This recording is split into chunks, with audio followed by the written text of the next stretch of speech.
right, so what we're going to talk about today is the ascending and descending pathways, more specifically pain recognition and pain modulation.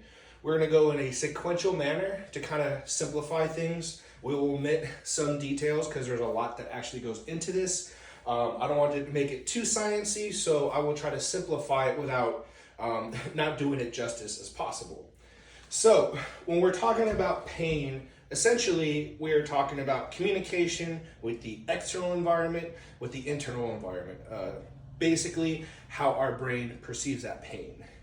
And this journey really starts with here, the nociceptors. Now, nociceptors are free nerve endings, and we have these receptors all throughout our body, which allows us to communicate with our brain what's going on. Now, these are free nerve endings, and these are found all throughout the body, within the organ system, and they carry a lot of different type of information. Tickle, itch, things like that. But what we're going to talk about too is pain. A thing to note as well is that in addition to communicating with the external environment, we also have receptors within our body which communicates the internal environment. Things such as chemoreceptors, which will monitor things like carbon dioxide levels, baroreceptors, which monitor pressure within the arterial system. So just to keep a note that our body is constantly giving feedback to where things are at. Now, these free nerve endings get its name because they're not encapsulated. Encapsulated nerve endings are very highly specialized and they respond to very distinct stimuli. So the free nerve endings will respond to three types of stimuli when we're talking about pain: mechanical, thermal, and chemical. Now, we're going to go ahead and cover all of those as we get into this, but let's go ahead and jump into what we're going to talk about. So here we have a very poorly drawn hand. It could be a left hand, it could be a right hand. This thing right here is kind of throwing me off, but this is a nail going into the hand. As we see this arrow coming down, we have this PG written right here and these little red dots. That's prostaglandins. Now, if we go over to this box right here, these are a host of different things that essentially can be released within the system to communicate to the body internally that pain is present or damage to the tissue, a noxious stimulus is present. Histamine, substance P, prostaglandin, nerve growth factors, lactic acid, etc. For brevity, we'll just say PG. And what we have right here, these little tree-like configurations, these are dendrites. Dendrites will have information in the terms of like neurotransmitters, chemicals, whatnot. They have little receptor sites that, are for binding. And what the prostaglandins are going to do is they're going to bind to the ends of these presynaptic dendrites. And when they do that, what they're going to do is they're going to take this chemical response, which is inflammation, and when enough of these attach to these dendrites, what they're going to do is they're going to summate and they're going to cause an action potential. So that's called transduction. And that's where the chemical reaction is transducing into an electrical stimulus. And what's going to happen is that electrical stimulus is going to propagate down these pathways. Now I have two fibers or two axons here. There's more than two, but for what we're talking about today, there's two. We have A delta fibers. You can know it is thicker. That's because it's myelinated. It's covered around with this myelin sheath, which increases the diameter and the temperature. And what that allows functionally for this axon to do is to propagate that signal faster. And then over here, this more distinct line is the C fiber. And because it's not myelinated, this is going to be a slower propagation down this axon terminal. Now, because we're talking about pain and because this is faster, the A delta fibers will communicate what we know as fast pain. Another way to think about it is the quality of pain. More sharp pain will be communicated during the A delta fiber. And because of this being slower, it's slow pain, it's going to be more of a dull ache, less distinct. Now, one thing to really cover before we go forward is when we talked about the mechanical, thermal, and chemical. Now, they have very distinct functional characteristics. So mechanical and thermal is going to be exclusive to the LA delta fibers. So they will predominantly, exclusively respond to that. The C fibers are actually what we call polymodal. So they'll respond to all three of this noxious stimulus. So the cell is depolarized, we have an action potential, we're propagating down, and what we're basically venturing to is this dorsal horn, because what we have right here is a transverse section of a spinal cord. Now, notice that it's going in through the back.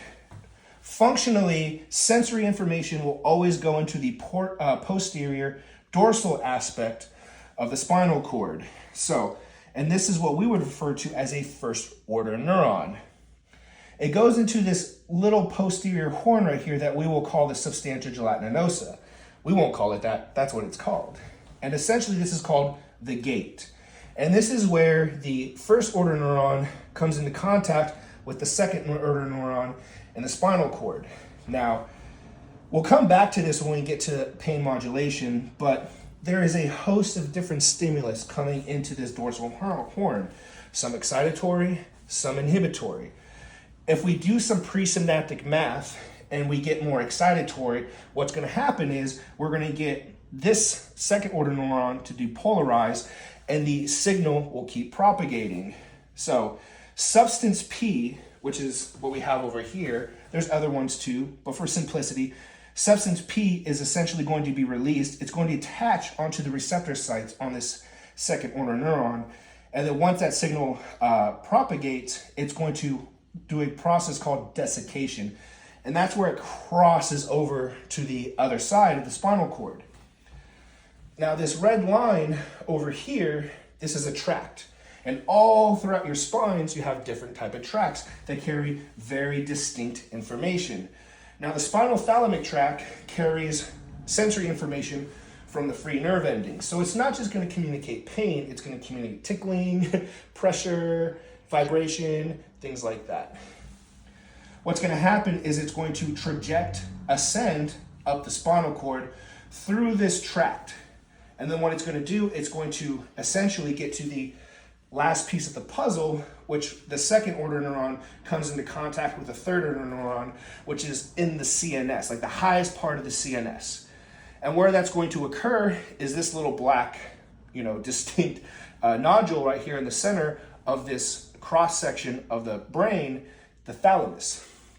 The thalamus is a relay station.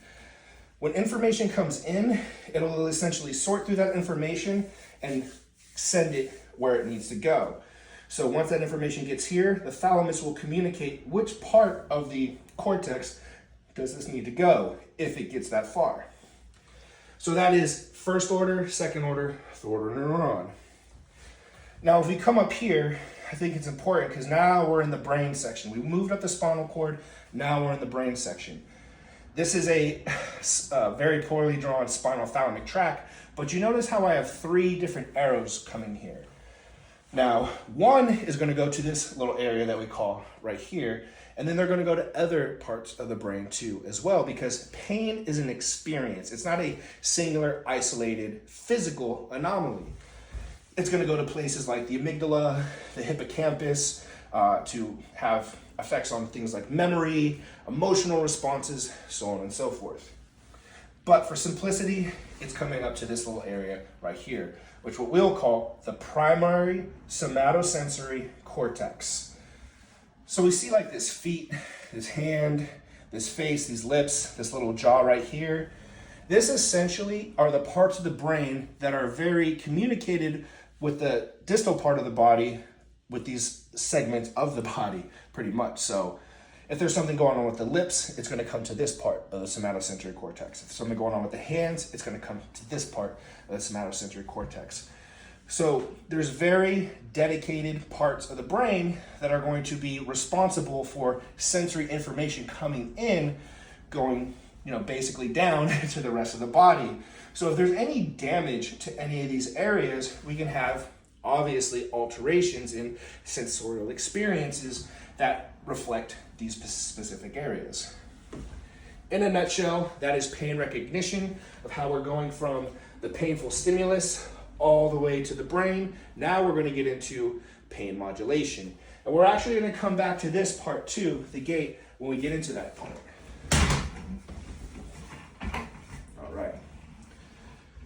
So the first part of our graph right here, what we have is a cross section, essentially a sagittal cross section of the brain all the way down to the spinal cord, which will terminate around L2.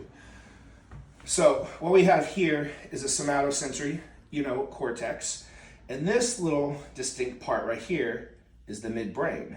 Now there's three sections, to the brainstem. We have the midbrain, the pons, and the medulla. For what we're going to talk about today, we're going to stick with the midbrain. So in the midbrain, we have this structure called the periaqueductal gray, or PAG, and it sits more in the posterior aspect of this section. There's a lot of receptors, neurons, tracts, everything that will basically deal with incoming information. One of those things that it will manage is pain. So as pain is coming up the spinal cord and gets to the somatosensory cortex, we will have some information go back down to deal with it, because we don't just need a response here, we also potentially would need a motor response as well, like run away, move your hand, call the hospital, things like that. So there's a lot of things going on. So what the periaqueductal gray contains is axons, neurons, these descending neurons that have serotonergic and noradrenergic type activities. And these are very important because what these have the potential to do is inhibit that pain signal. So for simplicity, let's say the periaqueductal gray is doing what it needs to do, pain signals come in. What's going to happen is this 5-HT and this noradrenergic stimulus is going to come down, and what we have right here is the substantia gelatinosa, this little box area right here. This is the descending neuron. It comes down, and we see these little vesicles. These will essentially leave the postsynaptic terminal, and one will come down here. This will be the serotonin, and it's going to inhibit this first order neuron. And what that's going to do is stop the release of substance P, which is very important because a big part of pain management is just stopping that signal. Now we have the noradrenergic one that's going to come down, and what that's going to do, it's going to stimulate this interneuron that also exists within the spinal cord.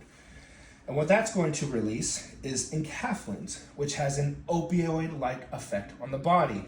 And this has a dual process.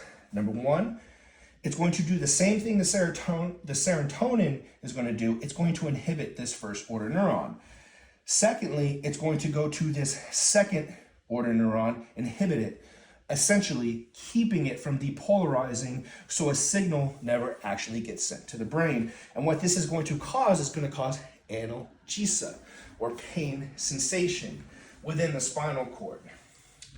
Now that is one pathway for pain modulation. I think it's also important that we recognize that this is descending. We also have ascending type pathways. So remember that these things come in, and essentially we're getting some presynaptic math going where we have inhibitory and excitatory neurons. Now, we can bypass all of this by shutting everything off right here. And this is what's known as the gate control theory. The idea is that if we get non-noxious, non-irritating, non-threatening stimulus to go down these fibers, what these inhibitory signals are going to do are going to summate. Basically, the inhibitory stimulus is going to override the excitatory stimulus, so this actually never depolarizes. These vesicles, the substance P, the glutamate, everything else, never leaves the first order neuron. Essentially, the gate is shut down. It is closed off. So that is descending pain modulation, and that's what's happening when things get all the way up to the third order neuron. And this is more ascending pain modulation, the gate control theory. So,